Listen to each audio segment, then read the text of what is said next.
Turn off your lights. Make sure your doors and windows are locked. Things are about to get spooky. I went to hell and saw something I wish I didn't. By Beneficial Dis 5711. Quick content warning before we continue this story. This one contains self-harm and drug use. If you don't want to listen to this type of story, as always, I have timestamps in the show notes and description to help you skip around. I have been sober for 20 years. I'm 43 now, but when I was in my 20s, I was an addict. It started out with weed, then psychedelics, then cocaine, and finally heroin. I was at rock bottom. I didn't have anywhere to sleep. I was high all the time. I was selling my body for money. All I wanted to do was get my fix. I always told myself, just one more time, then I'll stop. But I couldn't stop. As soon as that needle went into my arm, I knew I had to keep doing it. Last time I used, I died. I remember I was sitting on a dirty couch. There was all types of stains on it.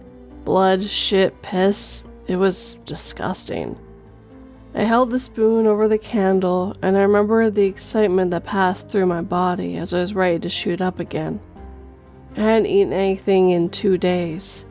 I was skinny and pale with dark circles under my eyes. I remember being able to feel my rib cage. Now I realize how awful that feeling was. I tied the rubber tube around my arm, pulling it tight with my mouth. I remember shaking as I put the needle closer and closer to the vein in my forearm. Just as I was about to inject myself, I thought I heard a voice. It was a voice of a woman. "You are loved," she said. I can only assume now that it was an angel, trying to get me to stop doing what I was about to do. I played it off as I was hearing things that weren't there, but there was something there, trying to take care of me, looking out for me. I injected myself and I could feel the warmest feeling wash over my body. It felt like I was laying on warm sand on the beach. I felt bliss and happy. Looking back now, I realized I wasn't at the beach. I was in a dark, disease-filled basement, killing myself. I imagined that I was on a canoe in the middle of the ocean. The warm sun was beating down on me, and I was smiling. I closed my eyes. When I opened my eyes, I was laying on an old mattress stained with blood. It was no longer warm. It was sweltering hot. My skin felt like it was on fire. I pushed myself up and looked around me. I was in some sort of prison cell. I could see a flickering light from outside of the cell. I stood up and walked over to the obsidian cell bars and placed my hands on them. I screamed and jumped back, looking at my hands to see they were burned from the touch of the bars. The skin of my palms boiled and sweltered, turning a crimson red. I approached the cell bars again, making sure not to touch them. I could see now what the flickering light was. It was coming from a giant pit. I'm not sure how big the pit was, but if I had to guess, it was as long as 3 football fields and as deep as 2. I looked in terror, and as I saw people in the pit, they were screaming and begging to be set free, to be let go. They were all on fire. Many of them had 3-degree burns. Some of them no longer had any skin. I could feel a tear fall down my cheek. Those people were being tortured. That moment, I realized that I was in hell, and that pit was the lake of fire. Just above the lake was a person. No, not a person. Some sort of being, a creature. It had the legs of a goat, the arms of a man, the head of a dragon, and the wings of a bat. It was Satan. In front of him was a ball of light. He was moving his arms around it like he was caring for it or molding it. Inside the ball of light was a child, a baby with hued feet and a 6 burned into his forehead. I looked on in terror at what I was seeing. My hands began to sweat and I was shaking in fear on what I thought was happening. I knew where I was. I knew that I was in hell. I knew that creature above the pit was Satan. I tried to think of what he was doing, what he was creating. The screams of the people burning in the pit was messing with my head. I was going crazy and wanted to gouge my own eyeballs out. I couldn't believe what I was seeing. Then the thought came into my head. I was putting two and two together. I backed away from the cell bars and sat down on the mattress. It was the Antichrist. That's what Satan was creating. He was creating his own child. The door of my cell cracked open, and in walked what I can only describe as a demon. It was tall, about 7 feet tall, with long legs, gray, decaying skin, and curled horns protruding out of its forehead. Its eyes were bright orange, saliva drooling from its open mouth, and looked hungry. Fresh meat, it bellowed in a low, scratchy voice. As I grew closer, I backed away, when a light appeared above me and a voice spoke. It was the voice of the woman. "Take my hand," she whispered, and I did as I was told and took her hand. I remember being pulled out of the dark and into the light. That's when I opened my eyes. I was in the back of an ambulance. 2 EMTs were beside me. One was holding an IV bag. "We got him," the one shouted. "Good to have you back, buddy. Are you okay?" he asked. I didn't respond. I was strapped down, but I leaned up and looked at my hands to see burn marks on each hand that was starting to blister. It was real. All of it was real. Hell, Satan, the Antichrist, the angel. I was in the hospital for a couple weeks. I overdosed in the basement and someone was there to call an ambulance. I was only dead for 3 minutes, but it felt like 30. After I was released from the hospital, I went to rehab and got clean. I have a good paying job now, a wife and a daughter. I'm thankful for being given a second chance at life, but I still have nightmares about what I saw down in hell. My wife believes in what I saw, and she thinks it was for a reason. Can't help but think, did Satan ever unleash his spawn into the world? And how would we even know? I mean, the Antichrist could be walking among the population right now. It could be anyone. I'm telling you this because I need the others to know. I need people to know what I saw, the terror that I felt.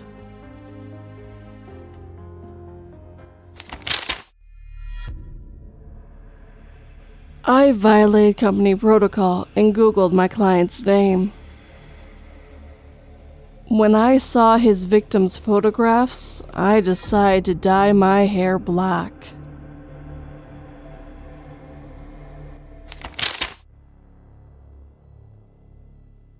There's a door in my mom's basement that shouldn't be there.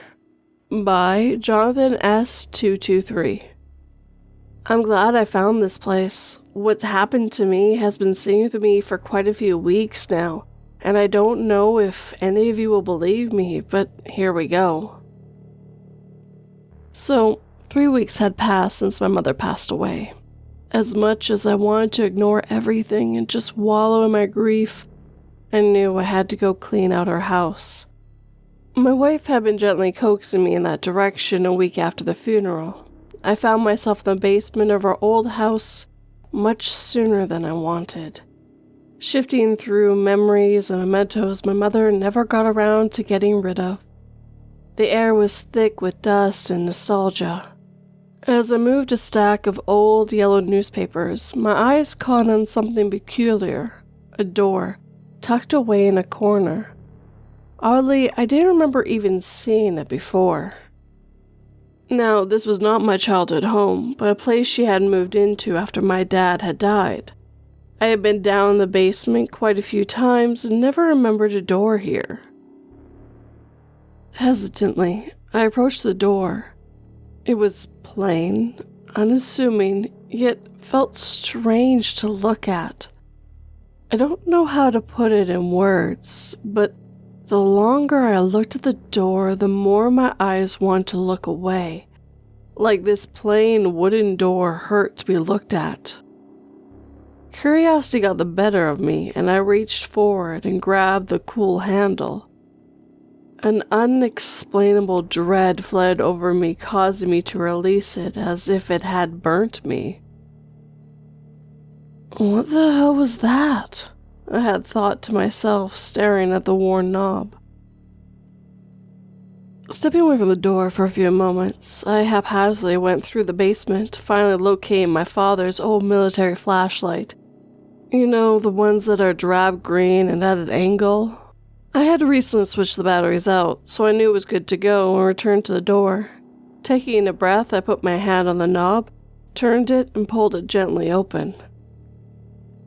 Though it did not creak loudly, there was a puff of stale air that escaped, carried along with a scent of plant decay and dirt. As my beam shined down, I was surprised to see solid stone steps that descended, hit a landing, and then turned around the corner to what I expected to be another flight. How the hell was there a flight of stairs like this in my mother's house? Taking a deep breath, I stepped onto the staircase. Each step echoed in the hollow space, though it felt like that sound could not get past the open door above. I continued to the landing, peering around, and found another set of identical stairs that continued. After descending those 2 flights, a feeling of unease began to gnaw at me.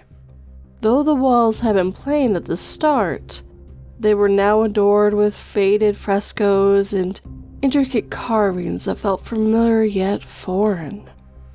The air had grown heavier, as if not moved in years.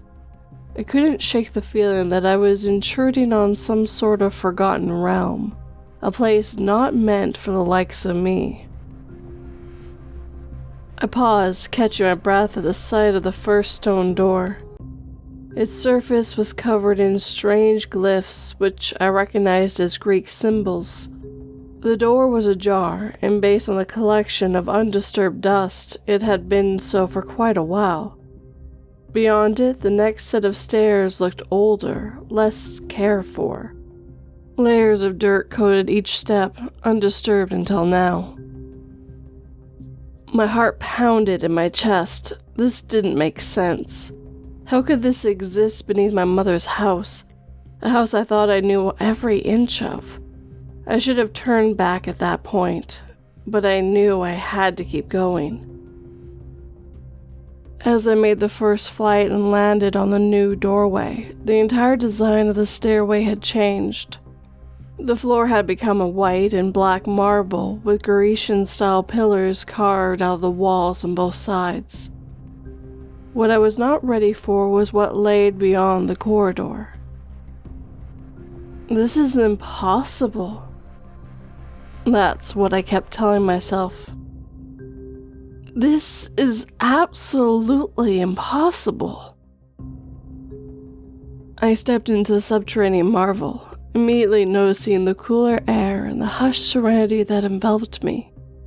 Before me laid an architectural wonder, an underground bridge reminiscent of ancient Greek elegance.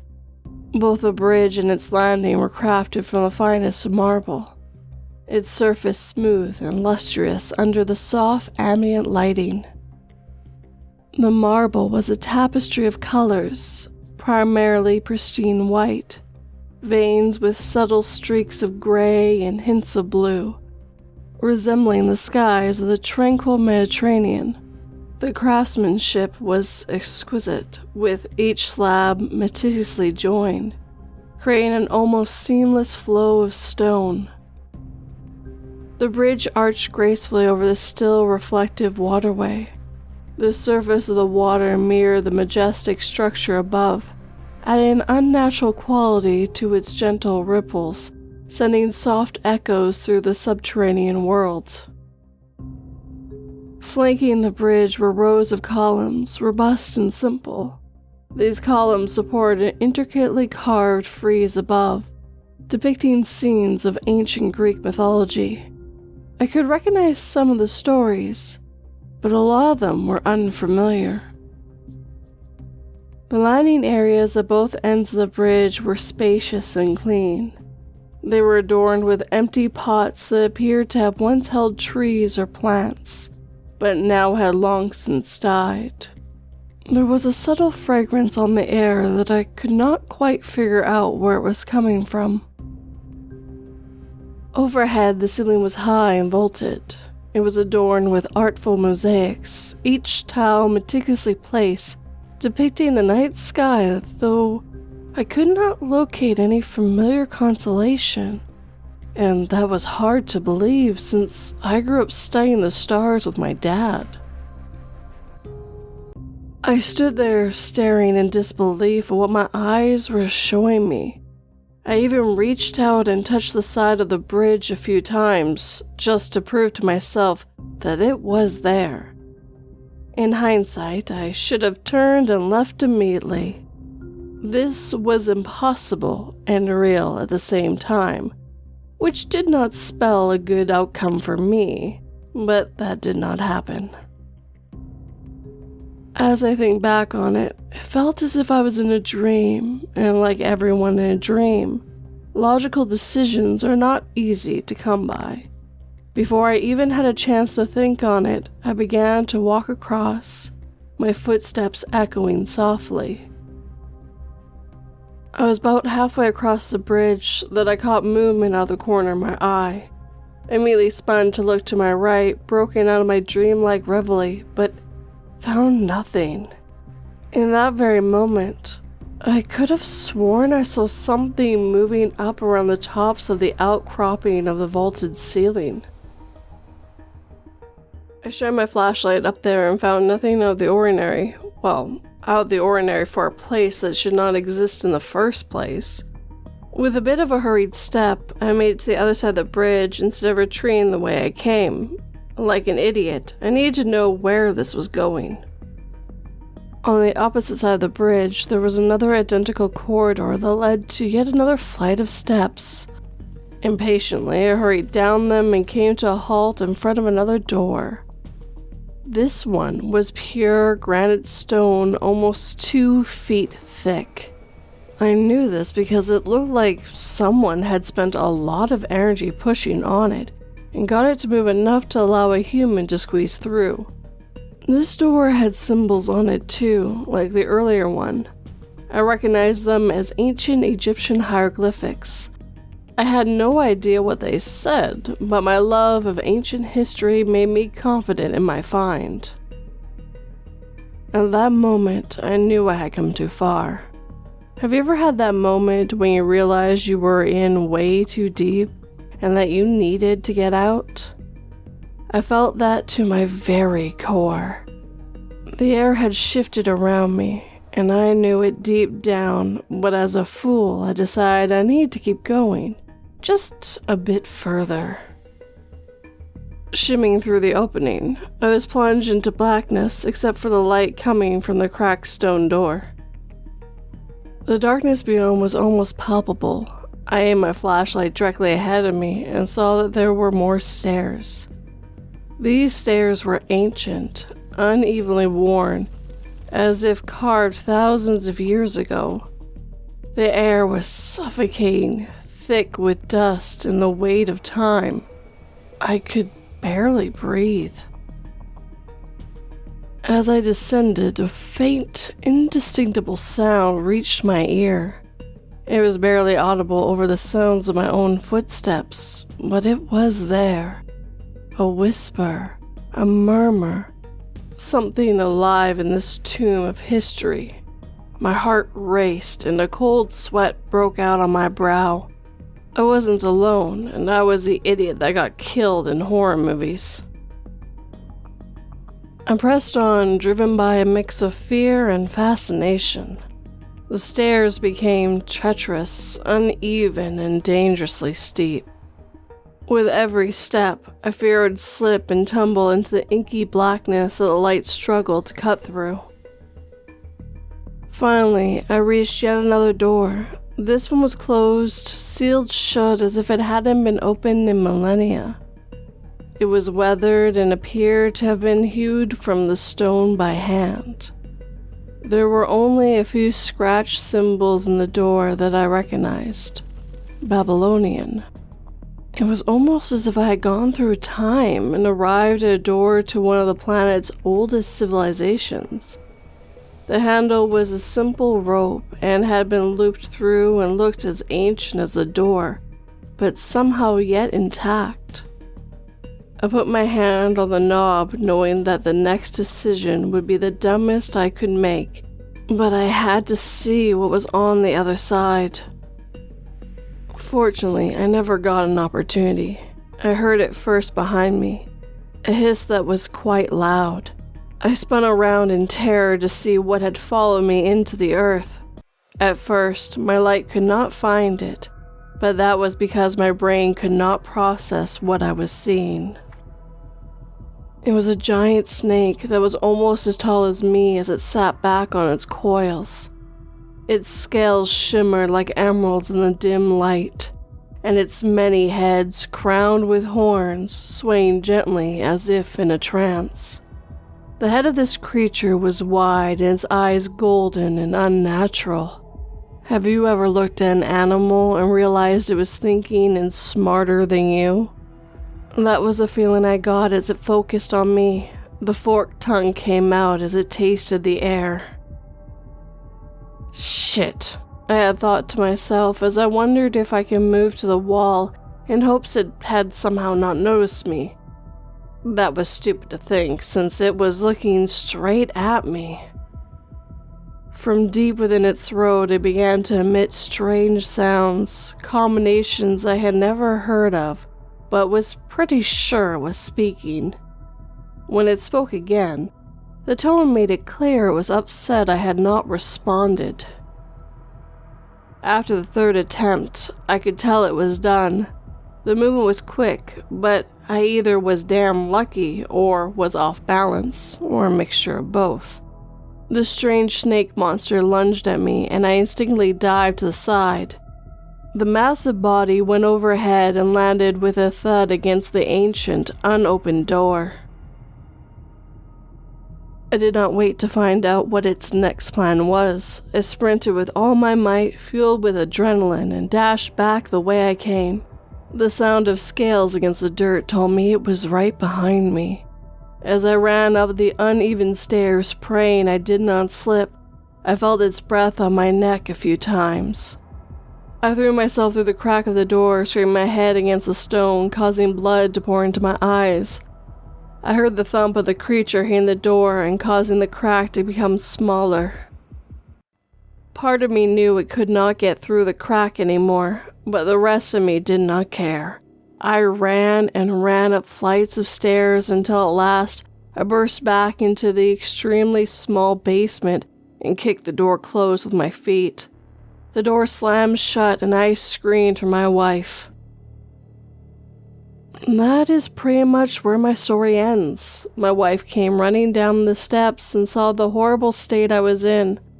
I'm pretty sure I babbled quite a bit because she could not make out anything I said. A few hours later, when I calmed down, I mentioned the door, and she looked at me confused. What was strange is that I took her down to the basement and pointed it to her, and her face would go blank. It was like she could see it, but just not comprehend it. The look people get who are half awake and talking to you in your sleep. In the end, I gave up trying to explain it and we left. Why am I telling you this? That's because I want someone to know. I went back and the door is still there and it still opens. I plan to go in again and see if I can discover more about it. Why am I the only one who can comprehend it? Why does it exist? I know that snake thing is still in there, and I'm pretty confident it's trapped, which allows me a chance to explore the rest. Is it stupid? Probably, but I need to know. I need to know why there is a door in my mom's basement that leads to a place that should not exist. I'm just waiting for my gun permit to clear and finish my research on Greek, Egyptian, and Babylonian myths to help me understand. Once I've gotten that, I'm going back in. I'm going to find the answers, and nothing is stopping me.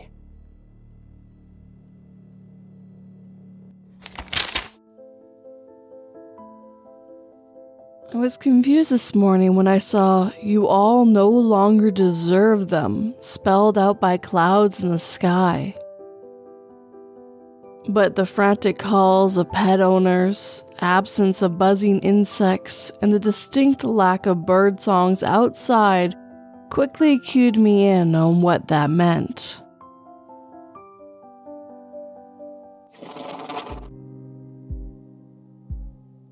And with that, our time together has come to an end.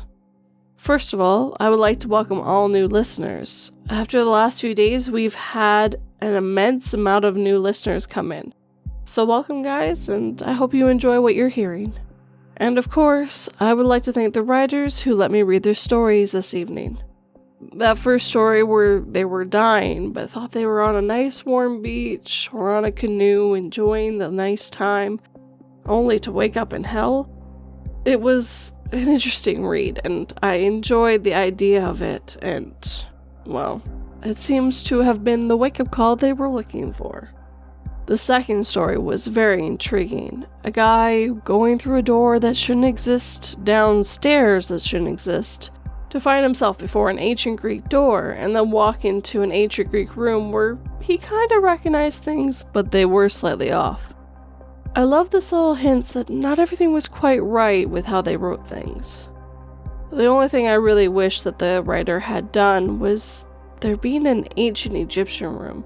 There was nothing past the ancient Egyptian door, just more stairs, and if I'm incorrect, please correct me in the comments.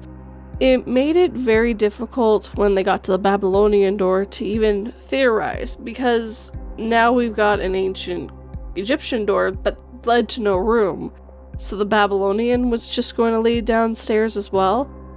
These are just small gripes, and I do think a lot about the stories I read, especially the fictional ones. Other than that, I really enjoyed the story, and I kind of hope there's a part 2. I doubt it, because I don't think the character's going to survive a part 2. But if you're the writer and listening to this, and you decide to write a part 2, please tell me. I would love to read it. Now, if you're on the YouTube channel and you enjoyed this video, hit that like button and make sure it feels it. If you're new, please subscribe and turn that pretty little bell to all notifications. If you're on the podcast and on a platform that allows it, please leave a review. It really helps the podcast. As well, if you're on Spotify, there are questions and polls that you can answer if you like. Whether you're on the podcast or YouTube channel, please share this with anyone who might like it. It really helps quite a bit. If you'd like to get early access and a few other bonuses, I do have Patreon and memberships where you get early access as well. And, of course, a few other bonuses. If you'd like to just do a one-time donation, I do have PayPal and Buy Me a Coffee as well. All the links, including the ones to my socials, my website, and everything else about me are in the show notes and description box for you guys to make it easier for you to find. But as always, thank you for watching and listening. It always has and always will mean the world to me. Sleep tight and don't let 42 bite.